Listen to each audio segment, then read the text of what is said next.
Apex कर्मियों को सरकार से अपनी मांग को मजबूती से रखते हुए एक मंच पर सरकार के सामने खड़ा होना होगा। संस्था को मजबूत बनाने के प्रयास करने होंगे। यह कहना है चूरू जिले के सरदार शहर शाखा से व्यवस्थापक प्रेमराज शर्मा का। मौका था प्रेमराज शर्मा के सेवानिवृत्त समारोह का। उन्होंने कहा कि अपने हक की लड़ाई लड़नी जरूरी है।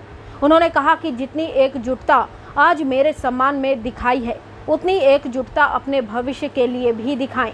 उन्होंने कहा कि मैंने अपना कार्य पूजा समझकर बड़ी ईमानदारी से किया है। उन्होंने कहा कि नई नई समितियां बनाकर सरकार वाहवाही तो लूट रही है, पर एक समिति से जब दूसरी समिति विभाजित होती है तो उसका कार्य क्षेत्र आधा हो जाता है। एक तो पहले से ही समिति में कर्मचारी को वेतन मिलने में परेशानी हो रही है, दूसरी तरफ समिति और कमज़ोर हो जाती है। उन्होंने कहा कि गांव की मुख्य संस्था होने के बावजूद भी ग्राम सेवा सहकारी समिति एवं लैंप्स में कार्य करने वाले कर्मचारियों का न तो कोई नियोक्ता निर्धारण है और इसके अलावा अनेक कर्मचारियों की स्क्रीनिंग भी नहीं हुई। इस पर तो सरकार ध्यान नहीं दे रही। तो आइए सुनते हैं कैमरामैन नरेश कड़वा के साथ इंद्र कुक्कड़ की एक रिपोर्ट। नमस्कार, मुखर वक्ता चैनल में आपका बहुत बहुत स्वागत है। आज चूरू जिले की सरदार शहर शाखा के प्रेमराज जी शर्मा, जो कि 42 वर्ष और 28 दिन का कार्यकाल पूरा करते हुए रिटायरमेंट हुए हैं, और इस अवसर पर इनको सबसे पहले तो ये है कि आज इतने लंबे टाइम तक बेदाग छवि के रूप में काम करना बहुत मुश्किल है, और बहुत ही सौभाग्यशाली हैं प्रेम जी, जिनका कार्यकाल बेदाग छवि में जो है रिटायरमेंट में आज पार्टी दी गई है। पूरी जो ब्रांच है उनकी तरफ से उनको विदाई पार्टी और साथ में उनको सारे इकट्ठे हुए हैं। तो सबसे पहले हम स्वागत करते हैं प्रेम जी का। बहुत बहुत प्रेम जी, आपको सबसे पहले तो बहुत बहुत बधाई। धन्यवाद सर। तो प्रेम जी, कैसा आपका कार्यकाल रहा, और क्या जद्दोजहद के बीच में हम डिपार्टमेंट के लिए भागा दौड़ी भी कर रहे हैं, और स्टेट लेवल तक आपका मंत्रियों से भी आपका मेल जोल रहा है, तो इस बारे में आप क्या कहना चाहेंगे?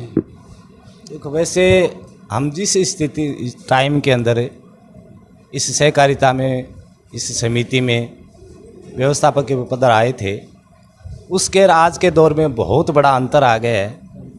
उस समय सरकारों का या हम कहें कि विभाग का इस तरफ जो रुझान था वो आज कतई नहीं है। हमने जब ज्वाइन किया था उस वक्त कर्मचारियों के चयन के लिए एक कैडर संस्था होती थी, जो किन्हीं अपरिहार्य कारणों से समझें या कुछ वैधानिक कमियां रहने की वजह से भंग हो गई, जिसका खामियाजा सहकारी संस्थाओं के कर्मचारियों को आज भी भुगतना पड़ रहा है।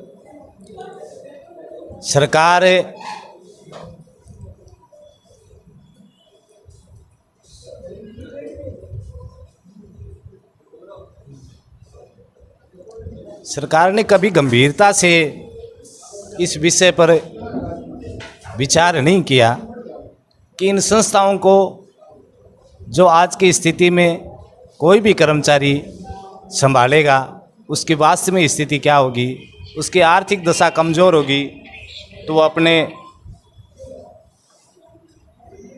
काम के प्रति समर्पित कैसे रह पाएगा। समितियों की आर्थिक स्थिति ये नहीं है कि वहाँ का काम करने वाला आदमी अपने परिवार का पूर्ण तरह से भरण पोषण कर सके। ऐसी स्थिति में वो दोहरा मापदंड अपनाएगा और अपने काम के प्रति समर्पित नहीं रह पाएगा, और इस संस्था को आगे नहीं बढ़ा सकता। रही बात, सरकार द्वारा बार बार ये कहा जाता है कि भी हम, जैसे अभी एक चल रहा है कि बजट घोषणा के अंदर हम गांव-गांव तक या हर पंचायत तक समितियों को पहुंचाना चाह रहे हैं, लेकिन जहां एक एक समिति भी आज वाइबल नहीं है, दूसरी संस्था का विभाजन से दोनों संस्थाएं असक्षम होने की स्थिति में पहुंच जाएंगी। ये इस सहकारिता विभाग के लिए बड़ा दुर्भाग्य होगा। और मैं सरकार से ये निवेदन, आपके माध्यम से ये निवेदन भी करना चाहूँगा कि सरकार, हालांकि हम अपने सदस्यों को, सरकार या हमारी जनता को नज़दीक से नज़दीक उनके घर तक सुविधाएं देना एक अच्छी बात है, लेकिन उस सुविधा के साथ साथ सुविधा देने वाली संस्था सक्षम हो, और संस्था बनने से उसमें काम करने वाला आदमी कहाँ से होगा। आज की स्थिति है कि कुछ बहुत से वर्षों से जो काम कर रहे हैं उन लोगों की भी स्क्रीनिंग नहीं हुई है और नए कर्मचारियों की भर्ती नहीं हुई है। कुछ जिलों में या कुछ तहसीलों में 5-5, 7-7 समितियों का चार्ज एक व्यवस्था के पास है।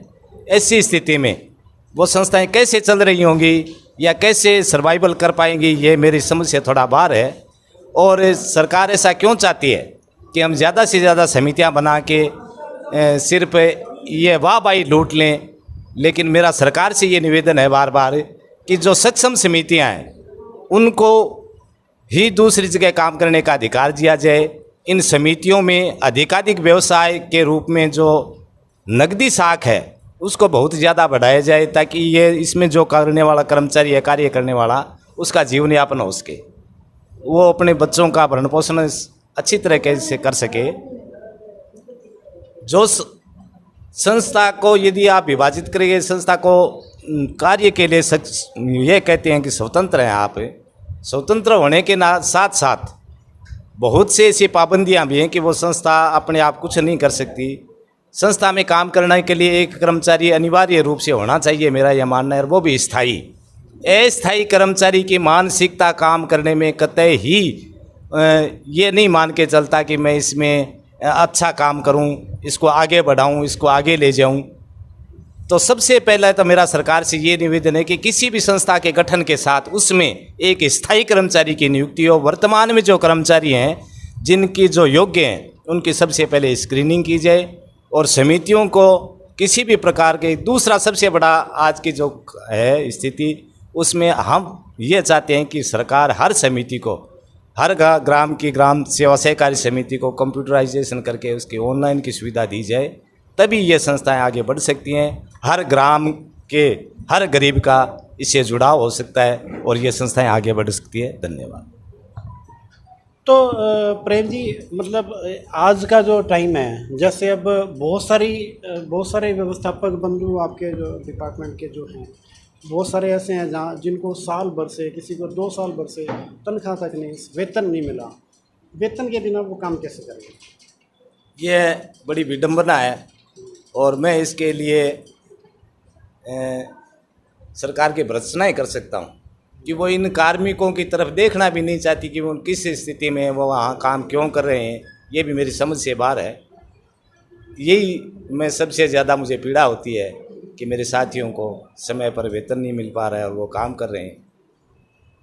बार बार सरकार से मंत्री जी तक, मुख्यमंत्री महोदय तक, और बार बार ये बताया जा रहा है कि आज आपकी फाइल है जो कैडर की स्थिति होनी चाहिए, या जो आपका और कुछ जो होना चाहिए वो फाइल वहाँ तक पहुँच चुकी है, और फिर वही स्थिति आकर के फिर अटक जाती है।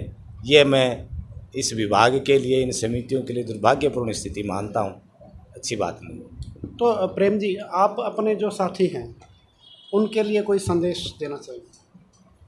मेरी तरफ से मेरे साथियों का ये संदेश है कि सरकारों का जो रुझान है उस पर हमें ज़्यादा निर्भर नहीं रहते हुए सरकार से अपनी मांग को मजबूती से रखने के लिए पूरे राजस्थान में हमें एकजुटता के साथ एक मंच पर आकर के सरकार के सामने खड़ा होना होगा, तथा अपने काम के प्रति समर्पित रहते हुए एक संस्था को अपनी सेवा देते हुए उस संस्था की भलाई में जहाँ तक हो सके ज़्यादा से ज़्यादा काम करें। हम अपने सदस्यों को जोड़ें, उसमें किसी प्रकार का यदि संभव हो तो कोई अन्य व्यवसाय करके उसके आय को बढ़ाएं, ताकि हम जब तक सरकार हमारी व्यवस्था नहीं करे तब तक हमें अपना वेतन मिल सके। बहुत बहुत धन्यवाद प्रेम जी। मतलब यह है कि संस्था को मजबूत बनाएं, प्रमुख रूप से जिसको जैसे मौका मिले संस्था को मजबूत करें। बहुत बहुत धन्यवाद प्रेम जी।